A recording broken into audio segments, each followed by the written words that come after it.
Hello बच्चों, कैसे हैं आप सब? भाई सब ठीक ठाक है।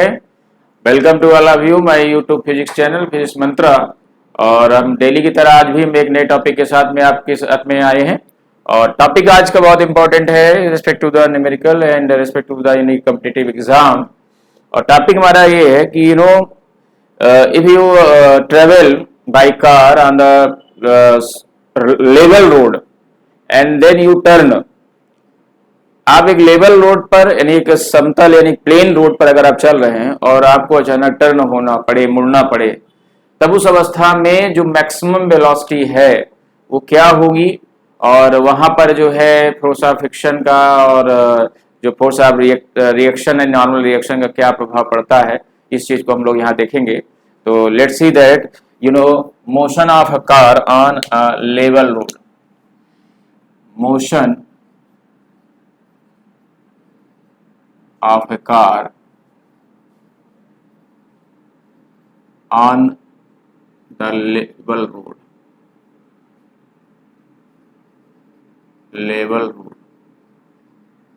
ओके, एक लेवल रोड पर कार का मोशन या मूवमेंट कह सकते हैं क्या होगा, ये हम लोग देखेंगे। यहां पर लेवल रोड पर मोशन का मतलब यह है कि जब कार लेवल रोड पर जो है एक सर्कुलर टर्न लेती है, तो सर्कुलर टर्न की अवस्था दो रोड कंडीशन में होती है।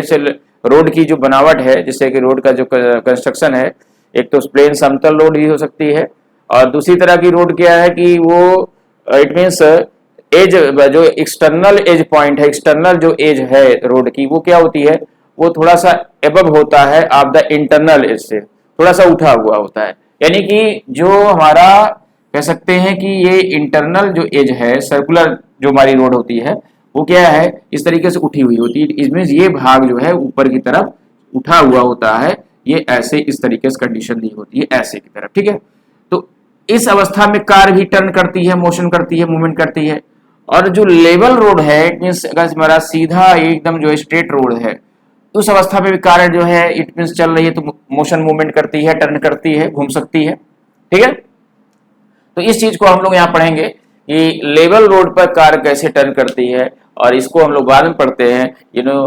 इस तरह जो है हमारा बैंक रोड, इसको बैंक रोड कहा जाता है कि उसका आउटर एज जो है उठा होता है, एबव होता है आप द इनर एज से। ठीक है, वो बैंक रोड की बात होती है। तो यहाँ पे हम बात करेंगे एक लेवल रोड की बात, कि लेवल रोड पे कैसे जो है हमारा ये मोशन मूवमेंट कार करती है, उसकी हम लोग बात करते हैं। ठीक है, तो दैट इज एक प्लेन रोड, एक लेवल रोड ये हमारा है। और ये कार का एक स्ट्रक्चर ये बना हुआ है। ठीक है, and then this, okay, that is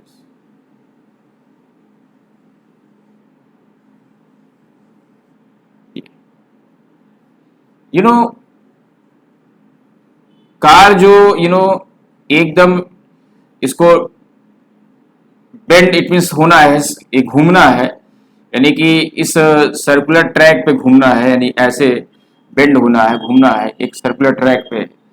it means plane समतल रोड है और सर्कुलर ट्रैक पे घूमना है, तो इट मीन्स कर्व होना है, तो इसलिए हमने इसका कर्व पाथ है, सर्कुलर पाथ हमने दिखाया। तो किस तरीके से ये बेंड होगी, ऑन दैट कंडीशन ये कार का जो व्हील है, इसका जो कह सकते हैं कि यहाँ पर जो वेट काम करेगा, ओके, इस कंडीशन पे। और यहां पर इन दोनों इट मीन्स व्हील्स के द्वारा जो ऊपर की तरफ यहां पर काम करेगा, ये हमारा फोर्स ऑफ रिएक्शन, यहां पे ये R1, अगर इस पहले व्हील माने तो इसका R1 काम करेगा, यहां पे इसका R2 काम करेगा, है ना, रोड और व्हील्स के बीच में। ठीक है, ये और यहां पर कह सकते हैं कि रिएक्शन जो काम कर रहा है R1 R2, सेंटर पर हम इसको R1 प्लस R2 कंबाइंड कहेंगे।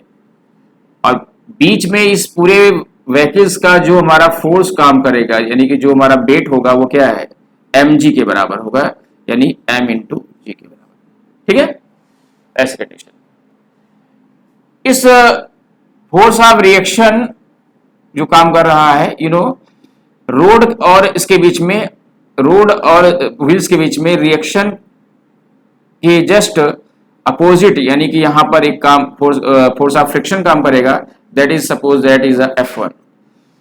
अब व्हील्स में यहां पर भी ये फोर्स ऑफ फ्रिक्शन काम करेगा, दैट इज द F2।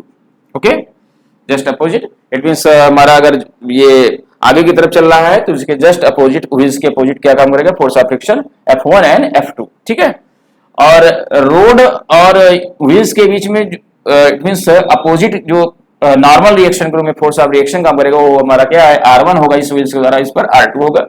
और उसके इट मींस जस्ट अपोजिट क्या है, फोर्स ऑफ फ्रिक्शन, कि मूवमेंट आगे हो रहा है तो force of friction F1 F2 इधर काम करेगा, जस्ट उसके अपोजिट डायरेक्शन में। ठीक है, ये इस तरह दिखाया गया, बट उसके अपोजिट डायरेक्शन में काम कर रहा है, मोशन ऐसे हो रहा है तो ये इधर काम कर रहा है। ठीक है, तो ये हमारा पूरा कंप्लीट फिगर है, व्हील्स के द्वारा रिएक्शन रोड और व्हील्स के बीच में R2 इस पे, और इस पर R1 काम कर रहा है, फोर्स ऑफ फ्रिक्शन इस पे F1 और इस पे F2 काम कर रहा है। तो यहां से फिगर से देखा जाए तो ये जो रिएक्शन दोनों का कॉम्बिनेशन यहां पे मिल रहा है इसके सेंटर पॉइंट पर, ये वेट को, यानी कि ये कार के वेट को बैलेंस किया है। It means R1 plus R2, R1 plus R2 balance the weight of car mg. Okay, then you can write that R1 plus R2 is equal to mg, that is this. Okay, then here it is the R1 reaction perpendicular and force of friction, तो इसको हम क्या लिखते हैं, you know that F पे बराबर क्या पड़ा होगा, म्यू R आपने पढ़ा होगा, तो इसके साथ क्या होगा, F1 equal to mu R1 by first, it means force of reaction R1 के द्वारा, दूसरा हमारे कार के लिए for first wheel and F2 बराबर क्या हो जाएगा, mu R2 for second wheel. ठीक है, ये हो जाएगा। देन F1 प्लस F2 क्या आएगा भाई, F1 प्लस F2 अगर हम दोनों को कंबाइन करें तो आएगा क्या, mu R1 plus R2। Okay, अब F1 प्लस F2 जो कि जब कार जो है सर्कुलर पाथ यानी घूमेगी, इट मींस लेवल रोड पर जब टर्न होगी तो उस अवस्था में F1 F2 जो कि इस टर्न पाथ पर, यानी कि जो सर्कुलर पाथ बनेगा इस कार का, उसके सेंटर की तरफ दोनों ये हमारे काम कर रहे हैं, F1 F2 दोनों इधर सेंट्राइज हैं, सेंटर की तरफ सेंट्राइज हैं, यानी कि इधर काम कर रहे हैं, और जो कि बैलेंस किए हुए हैं, it means which produces the centripetal force, और सेंट्रीपिटल फोर्स यानी कि F बराबर mv²/r होता है। तो यहां पर ये दोनों फोर्स कंबाइंड फॉर्म में सेंट्रीपिटल फोर्स यहां पे प्रोड्यूस करेंगे। तो ऐसे कंडीशन में क्या हो जाएगा, F1 plus F2 equal to mv²/r, mv²/r। Okay, तो देन इक्वेशन 1 एंड इसको इक्वेशन 1 लेते हैं, equation 2 and equation 3। From equation 1 and 2 and 3, from equation 2 and 3 क्या मिल जाएगा, यहां से एक बार फिर ध्यान समझें, F1 and F2 which is directed towards the, it means circular track. Circular track मतलब क्या, लेवल रोड पर कार जो है जब टर्न करेगी लेफ्ट साइड में, तो जब घूमेगी तो ये क्या है, एक सर्कुलर ट्रैक बनाएगी, एक सर्कुलर पाथ बनाएगी। उस अवस्था में ये हमारा जो force of friction F1 F2 काम कर रहे हैं, which is directed toward the centre of the circular track, इसी तरफ डायरेक्ट कर रहे हैं। तो ये फोर्स जो है क्या प्रोवाइड करेगा, एक सेंटीमीटर फोर्स प्रोवाइड करेगा, और ये जो है F1 प्लस F2 दोनों कंबाइंड फॉर्म में क्या होगा, mv²/r के बराबर होगा। तो हम अगर इक्वेशन 2 और 3 को यहाँ पे कंपेयर करें तो यहाँ पे क्या मिलेगा, mu R1 plus R2 equal to mv²/r, that is this. F1 M2 same है, यहाँ पे कट जाएगा, लेफ्ट साइड में बराबर है। And R1 plus R2 equal to क्या है, फ्रॉम इक्वेशन 1 क्या है, R1 plus R2 equal to mg। तो यहां से क्या मिल जाएगा, म्यू R1 प्लस R2 के स्थान क्या होगा, mg हो जाएगा, और equal to M B square by R, M से एम कैंसिल हो जाएगा, ठीक है। तो यहाँ क्या मिलेगा, mu G equal to V square by R and then V square equal to mu are G and the maximum velocity equal to V max equal to क्या हो जाएगा यहाँ पे under root mu are G. ये हमारा यहाँ पे maximum velocity यानी जो मिलेगी, जो मैक्सिमम जो है मोशन करने के लिए वेलोसिटी मिलेगी, यहाँ से क्या मिल जाएगा यहाँ पे v square equal to mu are g और यहाँ से क्या हो जाएगा v equal to under root mu are g, that is this, ठीक है, that is this, okay, v equal to under root mu are g. तो you know that is a coefficient of friction, coefficient of friction है ये आपका, you know जो circular path है उसकी radius है, उसके ऑब्जेक्ट की सेंटर से डिस्टेंस है and g is the you know that is the acceleration due to gravity.